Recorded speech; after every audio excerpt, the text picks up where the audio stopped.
This is the Trademark TV. Welcome back to a fifth video. The fifth video is writing itself. Right? If you suddenly get stuck on a railway line, say with a moped, you ain't gonna sit there, are you? You're gonna blow the moped, because you can replace the moped. If you see a 50, say you've got an American train, yeah, express train coming, yeah, and it's a 50-foot one, yeah, you ain't gonna suddenly try and get the moped off, are you? You're getting yourself off. Because if you don't, you'll be killed on the thing, trying to get the moped away. You ain't gonna suddenly do that, are you? You got no chance. You ain't suddenly gonna buy a plane, know where you want to go and fly it, are you? You gotta have lessons to know how to fly the thing, how to land and take off. You ain't say you're gonna take off, yeah, and land back down again with a great big smash, are you? You ain't say you're gonna do that with a great big crash. Or you get in a car, yeah, and you find out the only thing wrong with it, the engine's not in it, and it can't go nowhere, it's got no wheels on it, are you? And you're trying to pinch it and you think this ain't very good. Why is this not going anywhere where it's got no wheels on it, no engine? And you can't nick it anyway. Or you suddenly rob a shop, yeah? I rob a bank, yeah? You're a bank robber, you rob a bank, yeah? And then 3 hours later, you write on Facebook, I robbed a bank in your High Street of Chatham. And you go, what did I do that for? That's like, no, I didn't really do that, if anyone wants to know. That's just a prime example about a poor robber, a poor burglar, a poor thief, an idiot thief who nicked something from a shop, yeah, but they tell everybody on Facebook, yeah, where he nicked it from. And that's like giving the police all the information they ever need. It's like saying, here I am, I nicked this, I pinched this £50,000, come and find me at such and such address. And then he gives you your phone number, your mobile number, or your house, or your door number. And you think, you pillock, you think, you idiot, why do that? You ain't gonna do that, are you? I watched it on a crime programme once, where someone robbed the petrol station, and then 3 hours later told you on Instagram and Facebook and Twitter where he just burgled the petrol station, told everybody, and then he gave his location away as well, where he was based. So the police were knocking his door, and he wondered why they were knocking his door, yeah, because Facebook knew where he was. They had him banged to rights. Why do that? What a wally? Why do that? Why not? Why tell everybody? Why tell everybody where you was on Facebook? That's the worst thing you can do. Oh, I robbed the cash machine last week in Chatham High Street. Phone me at such and such and find me at such and such address. Phone me on this number. Here's my age and my shoe size. And here's my height and weight and blood type. But you really have gave it away. They gave it away. And you're not suddenly gonna go to a football match here. Find out you can't sit down. There's no seating area. You can't sit down. And you stand up here and your legs are aching. You go, my pins are half aching, I want to sit down. And you sit down here, you'll be the only one doing it. You'll be the only one sitting down.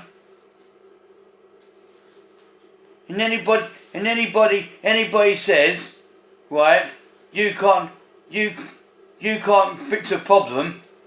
You can. There's always ways out of problems. Jesus taught us that in life. And there's always a way round things. There's a way out of problems. There's a way out of life. There's always a way out of problems. Jesus wanted to make things simple, didn't he? He wanted things simple. He didn't want to make it difficult. He wanted it in bite-sized chunks that people would understand between wrong and between right and wrong. It's like when you're flying a plane, you fly it wrong. You're doing the wrong thing by getting in a plane and trying to fly it when you had no experience. You're not suddenly going to go hurtling across the Alps in a plane, yeah, and you've got no flying experience. You don't know how to fly the thing. What do I do now when you're going crashing 50 foot to the ground with a great big Boeing 47, are you? And you've got 2,000 passengers in the back, all holding on for dear life, wondering whether Jesus is going to meet them any time soon, because they'll be crashing to the ground because the pilot can't tell what he's got to do next. But what he better do, yeah? You don't want to do what some people do, try and eject from him, try and fly away jump out with a parachute. What are you going to do with the passengers you left behind when they all die in one full swoop?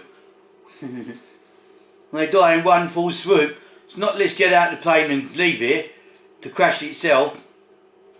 You're right if you're in a plane, but a private plane by yourself, you can do that. But if you're in a plane here where there's passengers on there and they're all trying to go to a destination and you suddenly hit turbulence, a rocky situation where the fuel runs out and the propeller stops, or one of the jet engines stops, well, what do you do then? You call Mayday. You call the control centre with the next tower coming along. And you say, I've got a problem. My plane's going to crash here. What do? Crash into the runway. And just like your name ain't called Crash. No one wants to go hurtling to the ground here with someone in the name of Crash, whose nickname's Crash. No one wants to do that anytime soon. If his name's Bud Lightyear, his nickname's Buzz Lightyear, you really have got one big problem there. Because you'll probably see Woody in your dreams. That's all you want, innit? You see Woody in your dreams. That's all you want.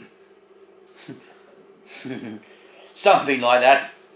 You're not suddenly going to go hurtling through space with someone called Crash at 500 mile an hour, 5,000 mile an hour to the ground.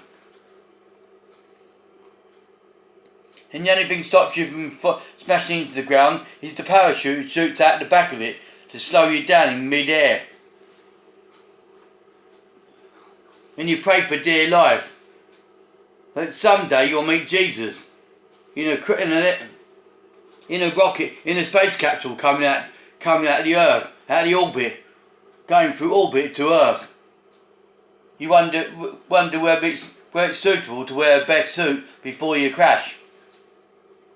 And you repent, dear life, dear God, I'm going to die any time soon in this capsule. Because my name's Crash. My nickname's Crash. And I'm going through the earth, going down to Earth at 500 mile an hour. And all it saves you is the parachute before you hit the ground. Oh, we made it. No, we've got another very bit to go yet. Another bit to go yet before we get to the bottom, before we get to the ground. It's like going back to the moped thing. You're not suddenly going to, if you're stuck on there with a three-wheeled Rodney line on a railway crossing and you see a 50 foot heavy duty train coming along at great speeds and knots, you ain't suddenly going to say, I'm going to get this Rodney line off this railway line. You're going to get moving soon as. And I mean ASAP. You ain't going to stay there, are you? And think, I'm going to get this this jalopy moving, this jalopy going. By the time you get that going, yeah, the train will have smashed that to smithereens. And if that's a Rodney line being hit by a train, there'll be nothing left of the damn thing. No doors, no windows, it'll be flattened with you in it. What's more important, you or the Rodney line? I'd get out and get moving if I was you. I wouldn't stay there. It's like when we go fishing